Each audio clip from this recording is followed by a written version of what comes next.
primary target or this one? Primary target. Head. Even I hold this single or double. What? All over the body. Okay. Body and First head. here. Hands. Hand. Oh, Because like hand. this side, I cannot reach the shoulder. This is the long range Oh, we long have in range. our knees. Hands and legs. So your long range can reach only this extended hand. What else? Knee. Knee. And toe. And hit this one, you can hit this one.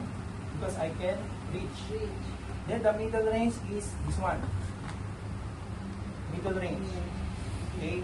Middle range, I can do anything. I can hit the head, do a banico like that. I can hit the rib cage, then hit the thigh. Then I can hit up like this. I can hit this one. Anything I can hit. Then another one is the third thing is close range. Close range is one. So means I can use this bottom part of the arms. So I can do like this, do at the eyes, up like this, down like this. Okay? So always remember. Then this one also, solar plexus. Then I can bend like this one because this is a close range.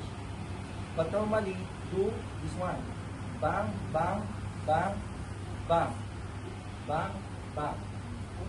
Okay, then downside I can hit like this because still can reach.